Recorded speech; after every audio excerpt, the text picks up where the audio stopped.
हाय radio धूम 104.8 FM से मैं आरजे विनय हूं और इस वक्त मेरे साथ हैं पद्मश्री शुभा मुद्गल मैम। मैम बहुत बहुत स्वागत है आपका रेडियो धूम 104.8 एफएम। बहुत बहुत धन्यवाद, आपने मुझे आमंत्रित किया आपके सब सुनने वालों के साथ। लेकिन एक चीज़ आपको बता देना चाहती हूँ, आप बचा लीजिएगा मुझे, कि पद्मश्री किसी के नाम के सामने नहीं लगाना चाहिए, नहीं तो सरकार वापस ले सकती है। जी ये रूल है। मैम रांची वालों को क्या कहना चाहेंगी? रांची में आप पहली बार आई हैं, जी। इससे पहले भी आ चुकी हैं? बचपन में कभी आई थी एक बार, लेकिन गाने के लिए पहली बार आ रही हूँ। और सबसे अनुरोध है कि हमको शुभेच्छा दें, हमारा कार्यक्रम ठीक ठाक हो जाए आज। और संगीत प्रेमियों को निमंत्रित करना चाहती हूँ कि प्लीज़ अगर समय निकाल पाएँ तो ज़रूर आएँ। अच्छा, मैं एक चीज़ कहना चाहूँ, क्योंकि आप रांची आई और आप रांची आई तो आपका गाना भी साथ साथ रांची आए, क्योंकि जैसे ये अब के सावन ऐसे बरसे और उसके बाद बारिश भी होने लगी रांची में 2-3 दिन से, मुझे लग रहा है मैं जब आई तो रुक गई। तो 2 लाइन हमारे श्रोताओं के लिए अगर आप सुना दें। रंग मेरी चुनर से भीगे तन मन, जिया न तर से जम के बरसे जरा। वाह मैम, यहाँ पर एक चीज़ और मैं जानना चाहूँगा, जो आपकी ये लुकिंग मिस सरगम है जी, अपनी किताब के बारे में थोड़ा सा हमारे श्रोताओं को बताएं। लुकिंग फॉर मिस सरगम कई वर्ष पहले प्रकाशित हुई। और मैंने इससे पहले कभी मतलब फिक्शन नहीं लिखा था।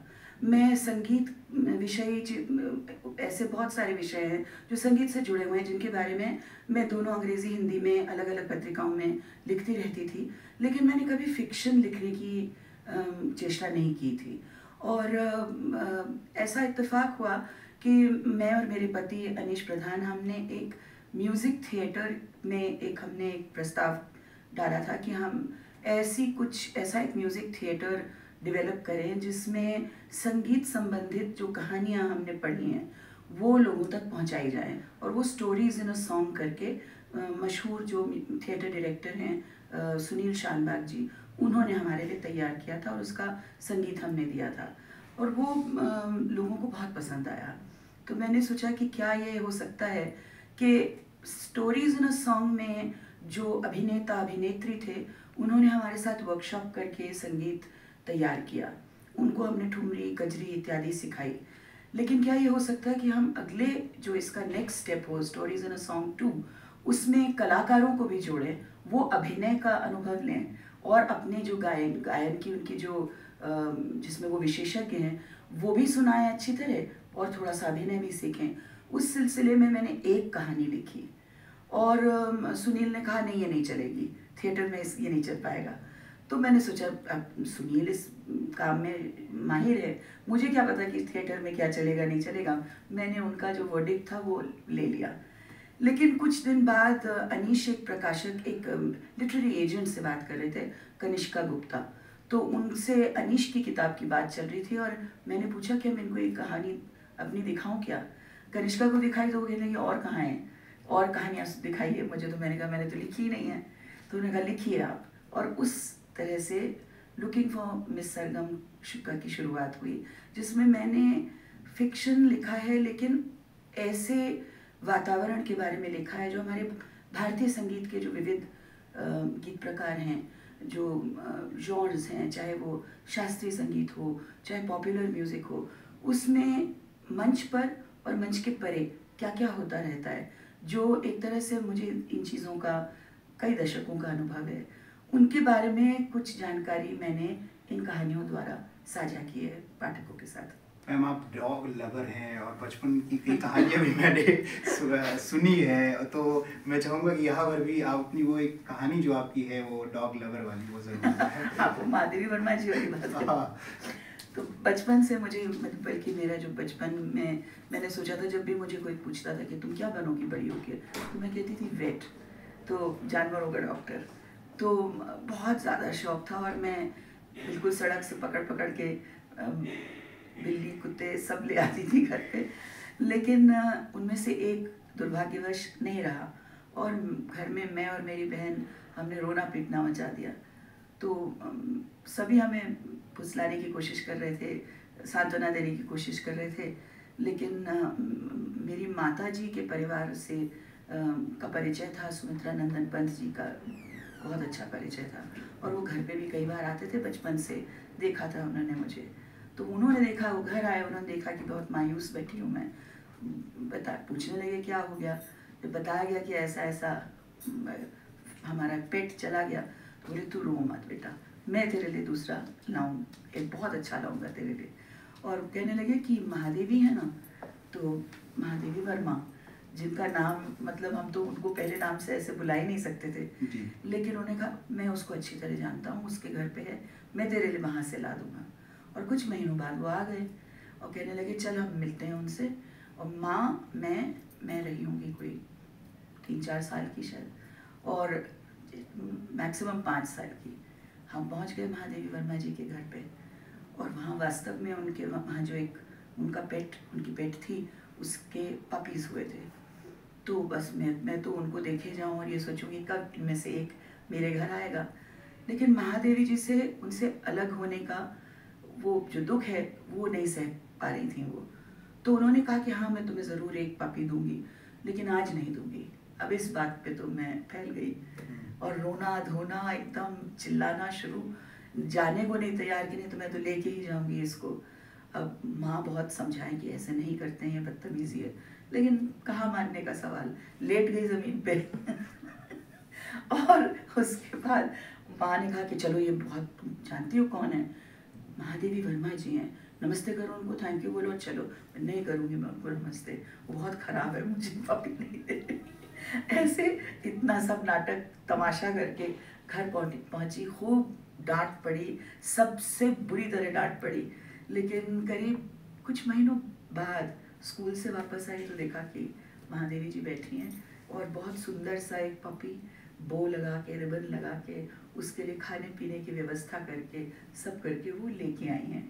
तो तब थोड़ी मतलब उस वक्त भी बहुत शर्मिंदगी महसूस हुई, और आज आपके सामने सब श्रोताओं को ये बताते हुए तो और भी शर्मिंदगी होती है कि मैंने क्या कर डाला।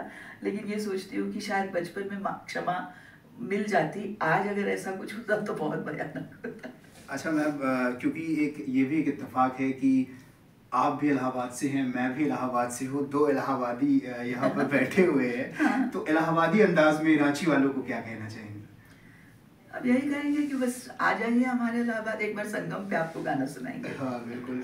अच्छा, इलाहाबाद विश्वविद्यालय से आप भी पढ़ी हैं, मैं भी इलाहाबाद विश्वविद्यालय से मैंने पत्रकारिता किया, और चूँकि आपके मम्मी पापा दोनों लोग इलाहाबाद विश्वविद्यालय के प्रोफेसर थे, इलाहाबाद विश्वविद्यालय से कितनी यादें जुड़ी हैं आपकी? बहुत सारी, क्योंकि एक तो मेरे जो विद्यार्थी जीवन के वर्ष वहाँ बीते वो तो थे ही, लेकिन बचपन से, क्योंकि माँ पिताजी दोनों, माँ पिताजी क्यों, माँ पिताजी, मेरे दादाजी, मेरी मौसी, मौसा जी और पिताजी माँ के कितने ही मतलब प्रियजन अलग अलग विभागों में अध्यापक थे। तो आप तो कह सकते हैं कि मैं ऑलमोस्ट 3-4 वर्ष से मैं विश्वविद्यालय के प्रांगण में ही कहीं ना कहीं मैं रह रही थी। तो विद्यार्थी होने के पहले ही भी क्या क्या होता रहता है विद्यालय में, स्ट्राइक कैसी होती है, उसमें क्या शोरगुल होता है, इलेक्शन जब होता है स्टूडेंट्स यूनियन का तो क्या मज़े आते हैं। ऊपर से पर्ची बंटती थी, जो खुशबू वाली पर्ची होती है उस पर सब प्रत्याशियों के नाम लिखे जाते थे। कभी हाथी पे कोई आता था, कभी कोई गाड़ी पे आता था। तो ये सब मैंने वहाँ का जो स्टूडेंट पॉलिटिक्स का मंजर है वो भी देखा है, और बहुत सारी यादें जुड़ी हुई हैं जब मैं विद्यार्थी नहीं थी, लेकिन माँ पिताजी की वजह से मुझे बहुत कुछ देखने सुनने का अवसर मिला। अच्छा, जब इलाहाबाद का बात आती है तो एक भौकाल शब्द आता है इलाहाबाद में, तो ऐसा नहीं हुआ कभी कि मम्मी पापा प्रोफेसर है, पूरा खानदान तो मेरा यही है, तो कभी ऐसा भौकाल टाइट करने का आपका मन हुआ कॉलेज टाइम में? नहीं, तब तो हम लोग बहुत ऐसा नहीं था, वो काम हम लोग और लोगों के लिए छोड़ दिया करते थे। वह एक चीज़ याद आ रही है, आपने ये शब्द यूज़ किया तो बहुत दिनों से, क्योंकि वहाँ पे स्टूडेंट पॉलिटिक्स काफ़ी वायलेंट भी हो गई थी, तो हमारा जो सेनेट हॉल था वो बहुत खूबसूरत था। Senate hall? हाँ, और वहाँ पे स्टेन्ड ग्लास की खिड़कियाँ थी, बहुत खूबसूरत। लेकिन वो जब भी पत्थर चलते थे तो उनको तोड़ दिया जाता था, और बहुत सालों तक कॉन्वोकेशन नहीं हुआ विश्वविद्यालय में। और मुझे लगता है 12-13 साल नहीं हुआ, 12 साल नहीं हुआ। तो उसके बाद जब कॉन्वोकेशन होने वाला था तो बहुत प्लानिंग और आयोजन बहुत सोच समझ के सभी लोग कर रहे थे, विद्यार्थी भी, अध्यापक भी, सब मतलब शहर के नामी गरामी लोग सब। और उसमें ये हुआ कि पंडित जसराज जी का गायन होगा और कॉन्वोकेशन हॉल में होगा, और उस दिन की चीफ गेस्ट थी महादेवी वर्मा जी। तो मुझे याद है कि पिताजी बहुत परेशान थे, वो भी ऑर्गेनाइजिंग कमेटी में थे, और उनको लग रहा था कि कहीं ऐसा ना हो कि शास्त्रीय संगीत का एक दिग्गज आ रहा है और यहाँ फिल्मी संगीत का, लोक संगीत का माहौल हो, पता चला किसी ने कुछ कह दिया, अन्यथा कह दिया, तो ये तो बहुत अतिथि आए हैं वो, और उनका निरादर हो जाए, ये गलत होगा। और मेरे पिताजी को ये विश्वास था कि विश्वविद्यालय में विद्यार्थियों के साथ काम करना चाहिए। तो उन्होंने सब स्टूडेंट लीडर्स को बुलाया और कहा कि देखो, ये तुम्हारी मर्यादा का सवाल है, और ये इतना बड़ा कलाकार आ रहा है, उसको हम क्या दे सकते हैं, लेकिन वो विश्वविद्यालय के लिए आ रहा है, तो ऐसा ना हो कि कुछ गड़बड़ हो जाए। तो एक लीडर थे, उन्होंने कहा गुरुजी आप चिंता न करें, कुछ नहीं होगा। अच्छा ठीक है, कुछ नहीं होगा। खचाखच भरा था, मतलब ऐसा कि दिल भर रखने की जगह नहीं हो। हॉल भरा हुआ था, मैंने ये स्वयं देखा है। और महादेवी जी आए और उन्होंने धारा प्रवाह क्या सुंदर वो बोली। पंडित जसराज जी के लिए भी जो उन्होंने बहुत बोला, बहुत ही स्नेह भरा उन्होंने सम्मान दिया उनको।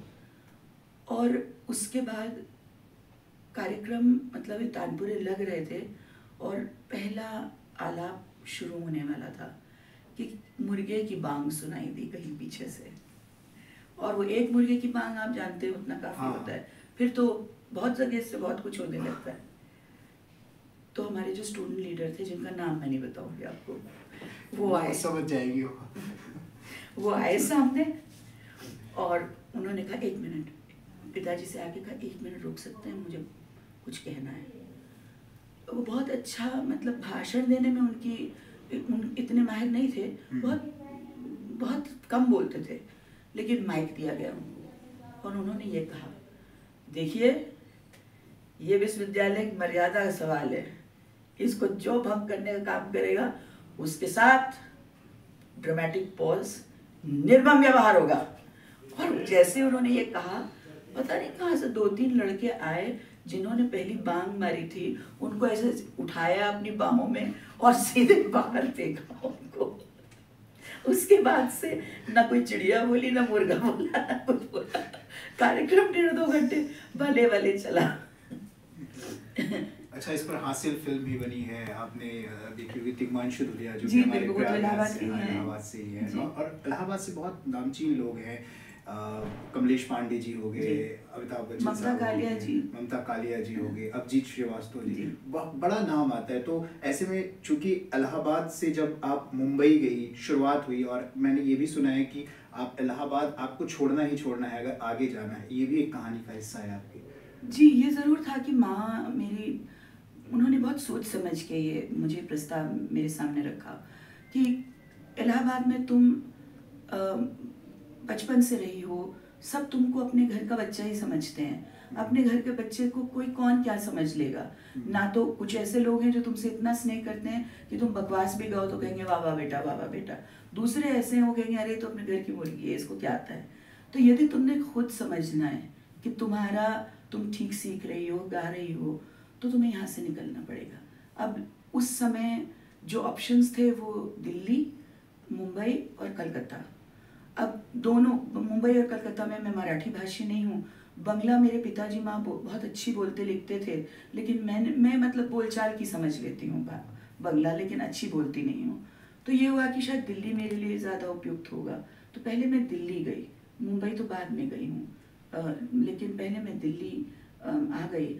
और इसीलिए कि एक अपने घर के माहौल में रह के, जैसा मैंने कहा आपको, वो निर्मम व्यवहार नहीं होता जो चाहिए अपने को समझने के लिए, साबित करने के लिए। हमको लग रहा है हम तो बहुत अच्छा गा रहे हैं क्योंकि अपने घर के ही सब लोग हैं, सब कह रहे हैं वाह बेटा वाह बेटा, तो कैसे पता चलेगा। और वास्तव में जब मैं दिल्ली, मुंबई, कलकत्ता, आगे इधर उधर नवोदित कलाकार के कार्यक्रमों में जाने लगी, तो मैंने देखा कि क्या क्या गा रहे हैं लोग, तो उससे मुझे लगता है कि मेरी अपना परिश्रम करने की जो मेरी योग्यता थी या ताकत थी या इच्छा थी, उस सब में बहुत अंतर आया।